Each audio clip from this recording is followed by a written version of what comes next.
All right, well, welcome to our 2026 Intermountain EDS Webinar Series. This is the first one of 2026, and we are going to learn from Sadie from the Colorado Office of Emergency Management and Homeland Security about CMIST and that acronym and how it plays into access and functional needs during and after a disaster. We are going to talk a little bit about the Salvation Army Intermountain Division. This is our team. I'm Kiera. I'm the Assistant Director for the EDS and Service Extension Department. And then we have our great team here as well that is logging on, listening from all 4 of our states. And then we are blessed to have a department admin, an EDS intern from the University of Utah with us, as well as our field reps and the rest of our team. So our objective today is that we will understand the acronym of CMIST, how it plays into access and functional needs before, during, and after a disaster, and then how we can apply it to our disaster services and how we do that as the Salvation Army. I also understand that people logged on here are from other parts of emergency management, or maybe you're a faith leader in your community, or maybe a part of a different nonprofit. And so this might apply differently to you. So if you have questions about that, please put those in the chat for Sadie and later. Please mute yourself. If you would like to keep your camera on, this is going to be recorded. So if you would like to keep your camera on, please go for it. And we will have people introduce themselves and ask questions in the chat. And then just a reminder, this is an Intermountain EDS presentation. So our region is Colorado, Utah, Wyoming, and Eastern Montana. So we may talk about parts of our region today in the presentation. So just a little bit about Salvation Army, our EDS ministry.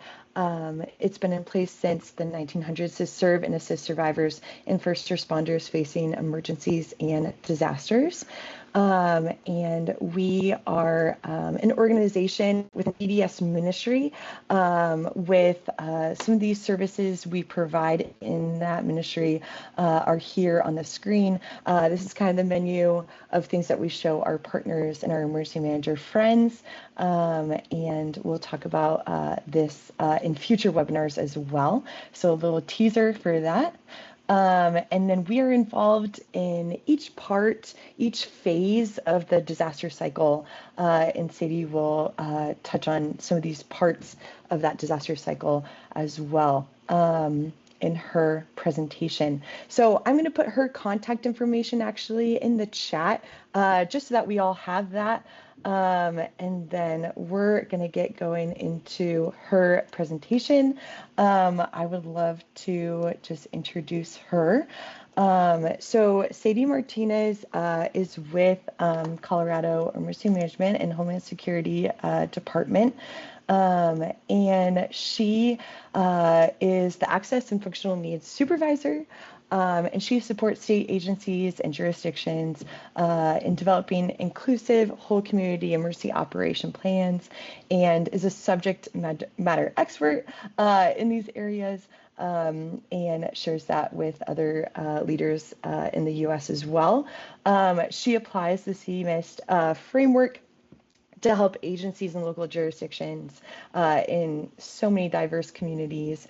And we are blessed that she brings over 30 years of experience in emergency preparedness to her presentation today. So I'm going to pass it over to my friend Sadie. Hi, everyone. Give me 1 second. I'm trying to get the right window to present. And I think I have it. Are you seeing the presentation slides? Yes. Yep, we are. Thank you. Awesome. And Kira, I am going to rely on you for anything in the chat, or if I need to pause, if you'll just interrupt me, and I will do that. Awesome. All right. Well, again, I'm Sadie Martinez. I get the honor to be able to be in the Office of Emergency Management at the state of Colorado. Been there since 2018 and really developed this program from scratch. And one good thing is I'm going to introduce us to a universal language tied to a resource memory tool. And so with that, I call it Introduction to the Access and Functional Needs Resource Framework. So the magic behind this is called the Resource Framework. And the reason why we do this is in emergency management, we resource coordinate. In public health and human services, and many of our programs that support community on a regular basis may have other labels or other descriptions of community. But to be able to make it all come together, we are serving people who are at higher risk of dying when disaster strikes because of whatever may be getting in the way. So with that, our program has been, I do have a coordinator that is on our team and a planning specialist on our team. And we all look at, we support Colorado in all of the 64 counties in different ways, as well as champion across, or we try to partner with other states and champions across the United States. And so we also have a national meeting that I normally lead so I can learn with. That is another magic word, is planning with and learning with, so that we learn what we need when disaster strikes. And so Carly oversees our training and education, training and exercise program and technical assistance. And Tim does our production and administration of our program. And I do the coordination, outreach, and oversee the whole program. But before we get started, in the chat, or if you want to unmute, please tell me what you think access and functional needs is and is not. And then Kiara, if you want to be my voice for the chat, otherwise I'll have to go and try to find it. And before you put it in there, put is this or is not this. I just want to get some ideas of what you think it is or is not.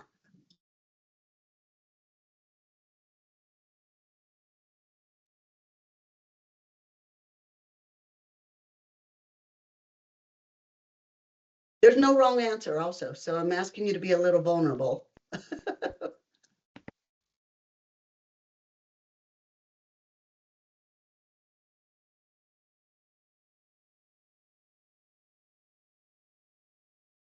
Or is this the first time you're hearing about what access and functional needs label is? Maybe that is the issue. All right, it is not for people with special needs, okay? It is not just for people with special needs. Thank you. All right, as a show of hand, maybe using your reaction, is this the first time you're hearing access and functional needs?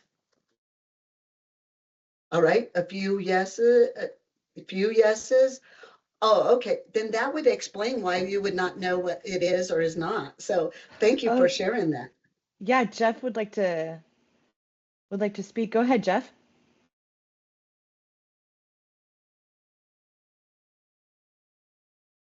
Oh, there it is. I was just saying that this is the first time I'm hearing this specifically, but my thought was that access and functional needs is just access to whatever needs anyone needs during the disaster, during an incident, or during something, and it's access to all, not just like impaired personnel or someone that has special needs, but access to whoever that needs whatever that function is.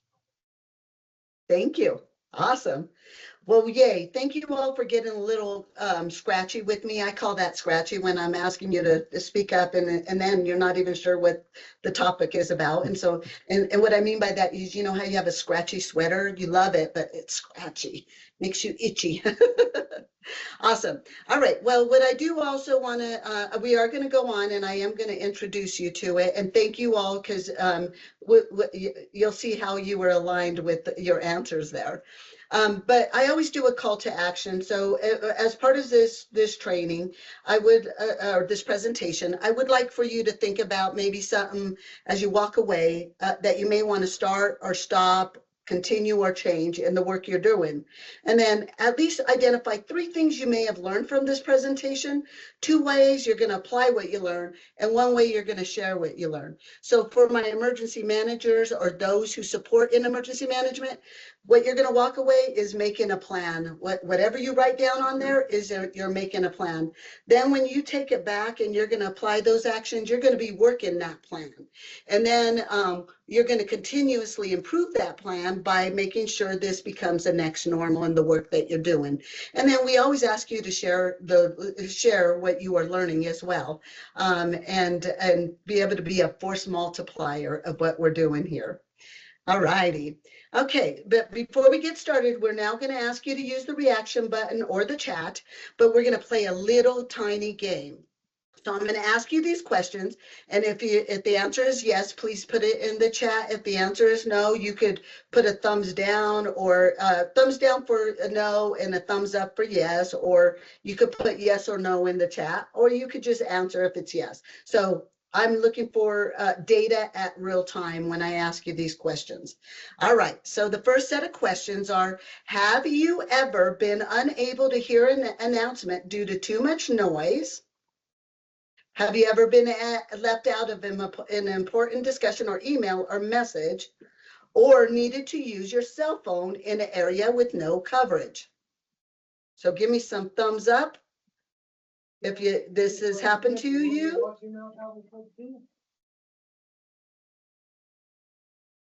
All righty, lots of thumbs ups there, lots of yeses in the chat. Perfect. All right. All right, next set of questions is going to be, have you ever been sick away from your primary medical care, lost heating or cooling in your home during extreme weather, been unable to eat a meal that was provided due to maybe a dietary restriction, your culture, your religion, or unsafe food? Seeing some yeses going up in there? Awesome. Oh, yep, in the chat. No, get some no's in there. Good to know. So you never lost cooling or heat or cooling in your home, or been in any of your meals, or been sick away. You are lucky. I love it. Thank you. All right. Next set of questions are, have you ever had to stay with friends or family because your home was unavailable, or a hotel because you're actually traveling? Have you been unable to pay for something because you didn't have cash and they were only taking cash?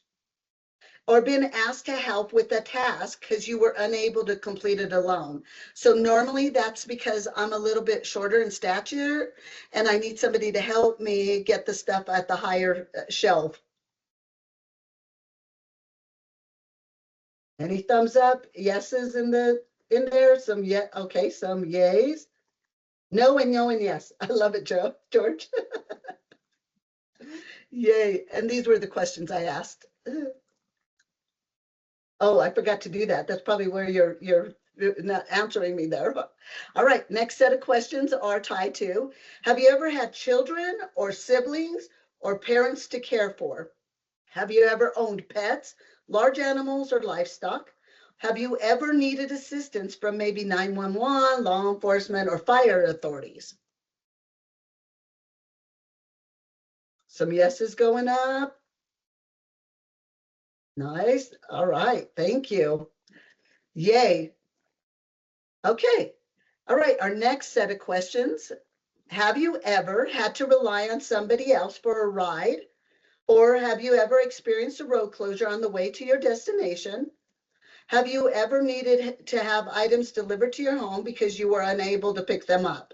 such as home deliveries. Like right now I'm waiting for one of my home deliveries to come in because they don't have the store here, so I had to purchase it because I couldn't get to the store. So these are the questions I just asked. Yes, yes, no. Awesome, thank you. All right. So in there, what my first set of questions, I was really asking you questions tied to your communication resources. The next set of questions I asked were tied to maintaining health resources. The following questions were tied to your independence resources. The next set of questions were tied to your support services and safety resources. And the final set of questions were tied to your transportation resources. And so in there, what I wanted to ask you is, before I asked you those questions, did you consider yourself a person with an access and functional needs, or even a label of access and functional needs? I'm looking for some reactions, and no reactions is telling me the answer is no. Awesome, some no's. Awesome. And the hands up, does that mean you considered yourself a person with that label before? Chris, do you mind unmuting or putting it in the chat?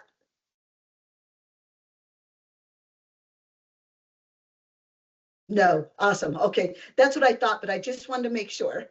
But asking this question is really scratchy, right?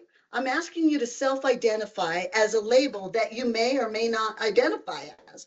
And so it doesn't feel good to be able to say, well, I have to identify as that label before you're going to help me, or if I'm going to identify with that label, are you not going to help me? And so what I'm really wanting you to learn from this is I want you to move and shift yourself from using access and functional needs as a label to start looking at your community's resource needs, regardless of a label they may or may not identify as. And so I want to introduce you to this universal design resource memory tool. It's called CMIST, C-M-I-S-T.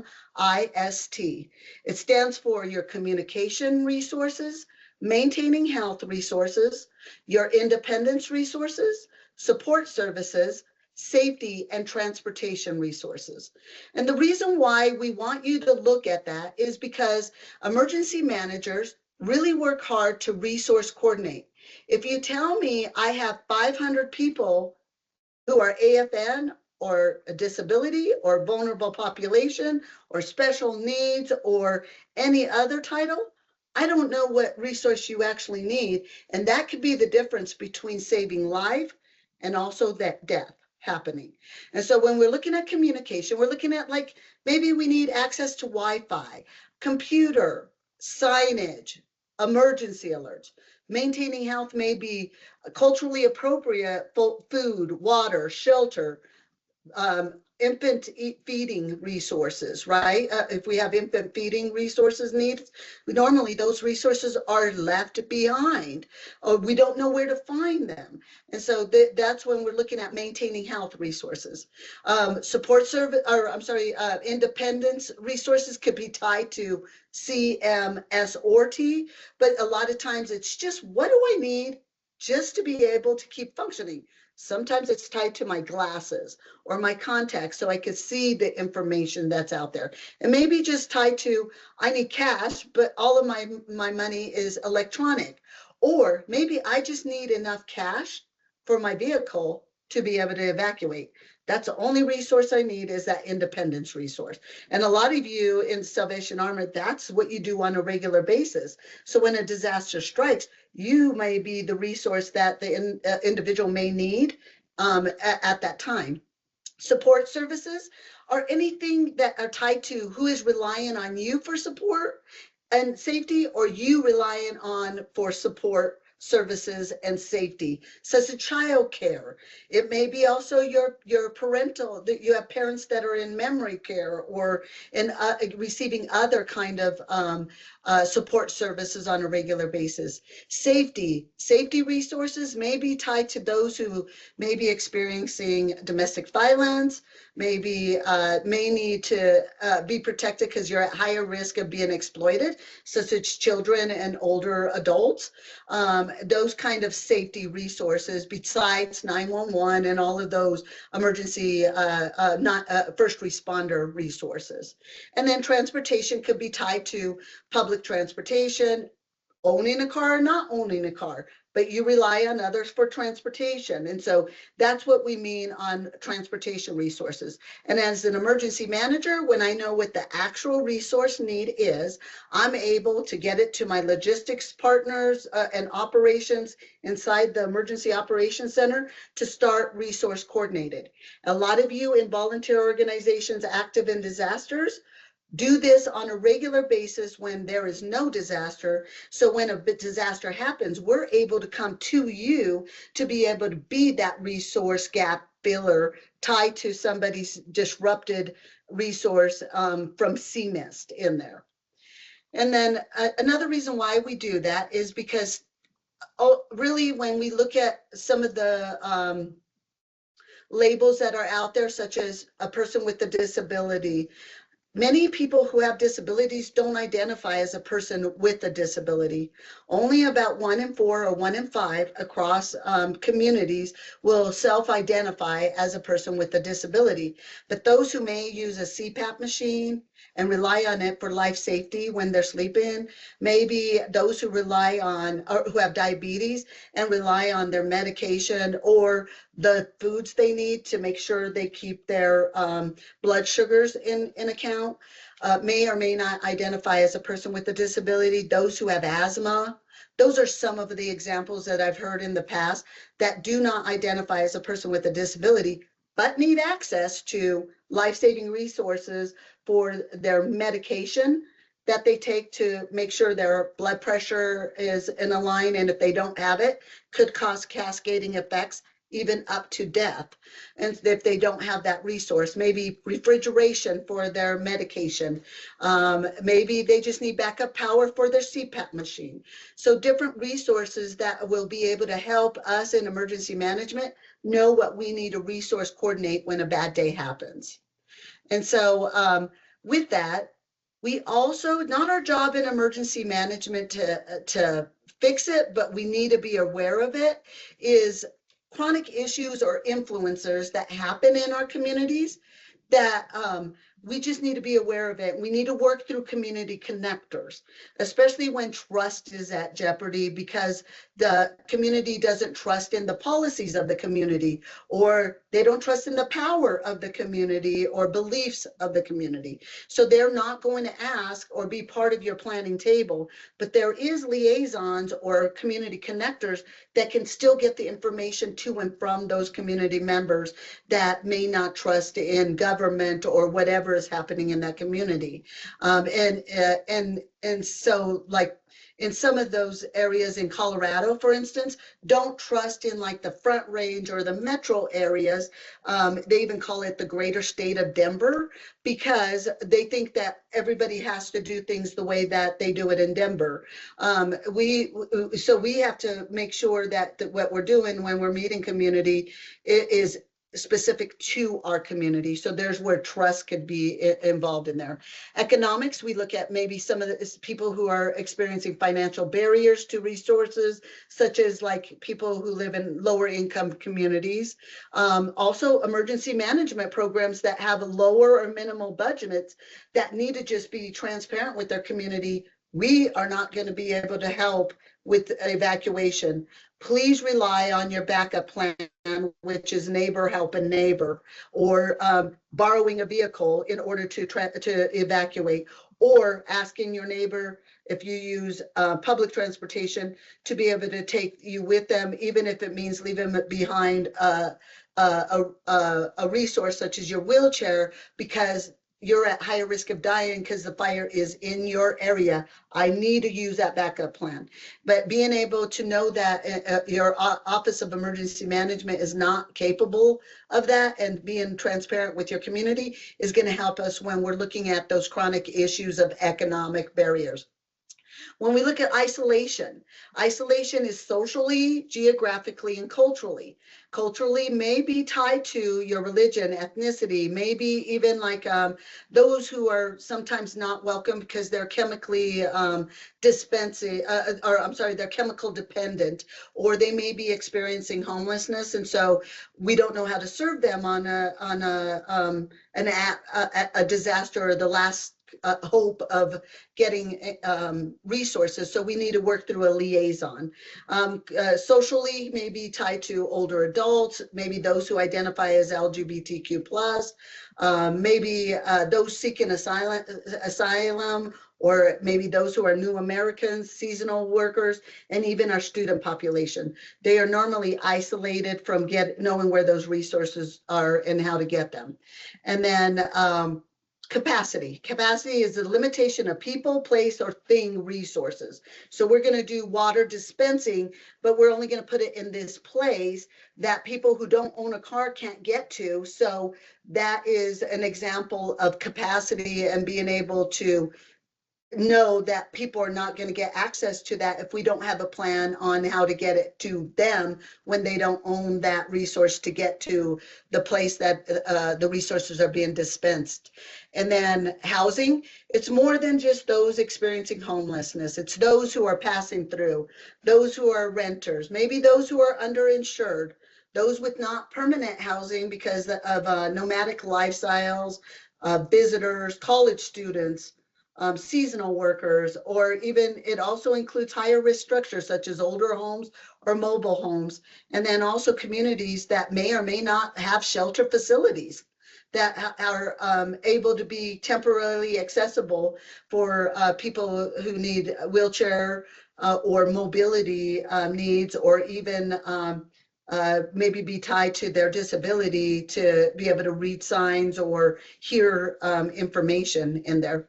And then we also talk about racism. It's not just only racism. It's really anybody in the community who may be getting directly or indirectly not served due to their race or their ethnic group, their disability, and that's ableism, maybe due to their sexual orientation or their identified sex, which is sexism, and then due to their age, and that's ageism. So we say any isms. Not our job to fix it, our job to just be aware of it, because those are still people who need access to CMIS resources when disaster strikes. And so the value of knowing all of this is that when everybody is able to identify my actual resource need, regardless of my label, I say they need access to backup power for my communication resource device.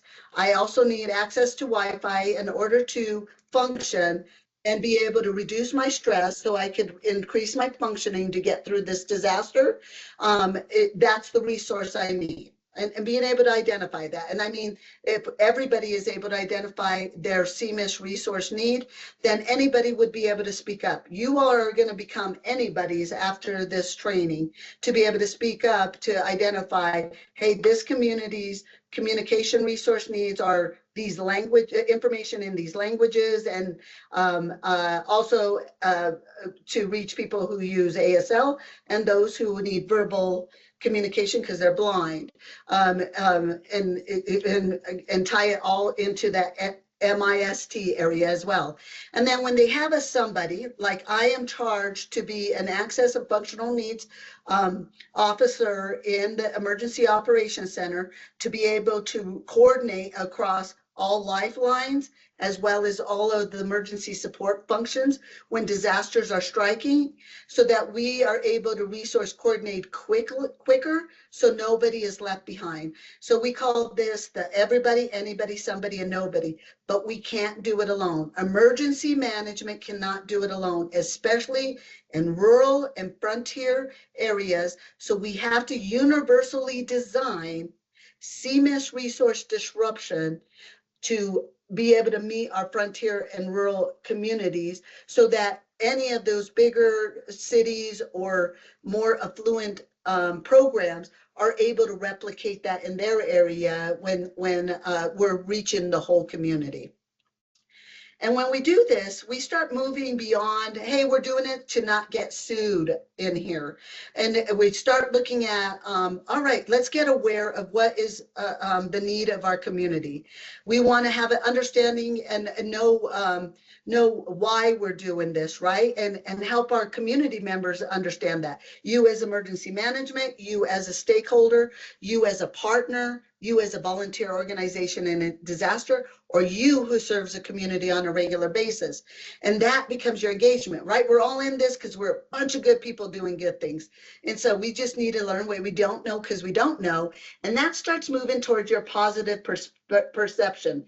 And then we test and exercise together so we can see who's still missing. And then we keep trying to work to find those community connectors. And so then that becomes our improvement plan, which is action, right? We're doing something about what we just tested and identified as the needs improvement. And that's our commitment. But if you look across the commitment on the green scale, that's towards the right, when we do that, we're actually meeting compliance. We're actually meeting the Americans with Disability Act laws, the Civil Rights, Civil Liberties laws, our Older Americans Act, the meeting accessibility tied to the Section 504 of the Rehab Act. We're actually meeting and reaching protected classes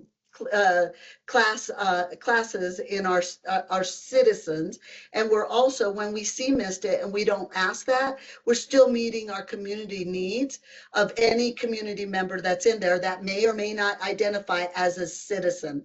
They are still a person and a community member in the impacted disaster zone. And so at the beginning, I asked you all to do a call to action. I asked you to think about something you may want to start, stop, continue, change. I also asked you to think of 3 things you learned through this little brief introduction to the access and functional needs resource framework. And we're really looking at the CMIS resource disruption planning in your community. And I asked you to apply 2 of the things you learned from the 3 things you learned from this training, and then 1 way you're going to share it. And when I think of that, I think of this quote that is from Matthew McConaughey's Green Light book, and he says, "We are not here to tolerate our differences. We're here to accept them. We are not here to celebrate our sameness. We are here to salute our distinctions. We are not born into equal circumstances or with equal abilities, but we should all have an equal opportunity." And I think of that as an equal opportunity to get access to my resource in order to function when a disaster strikes. And that is the access and functional needs resource disruption framework.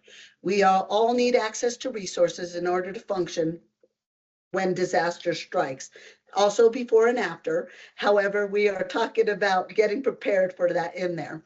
And I also want to leave you with the life quote, because I started out with the call to action, and now I'm going to leave you with the life quote that I hold myself accountable as an individual, as a community member, as a parent, as a program leader, and as a partner to you. And it is, to not know and do nothing about it is forgivable.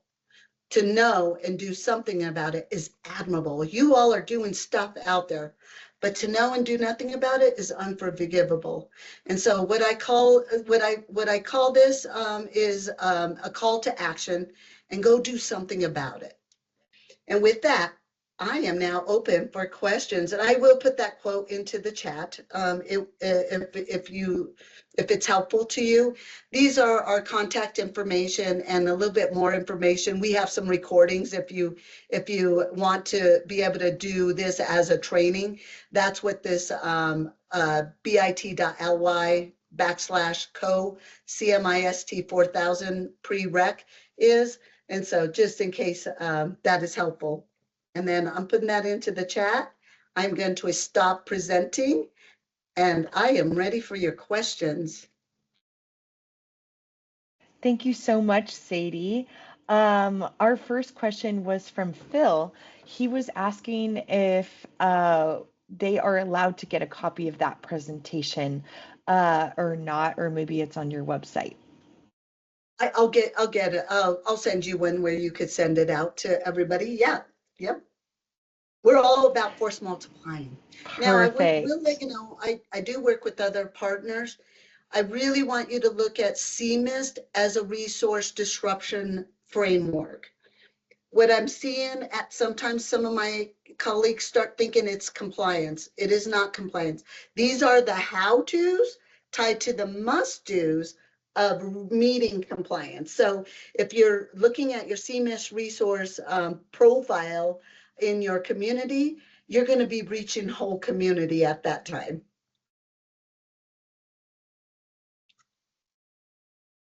Awesome. Thank you so much, Sadie. If you guys have a question, please raise your hand and you are welcome to unmute and ask. Man, there was so much in there that we just learned about, so we may need some digestion time. Very normal, very normal. All right, let me ask a question back to you all then. How do you feel about this this framework? Is it more operationalizing you as a stakeholder, as emergency management, and as an individual in your preparing for disasters by looking at it in a resource disruption framework? Another reaction, or put in the chat yes or no questions.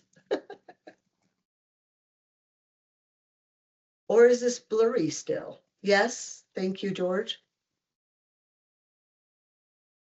Does this make you feel uncomfortable, or does this help you feel a little bit more comfortable in the work that you're doing?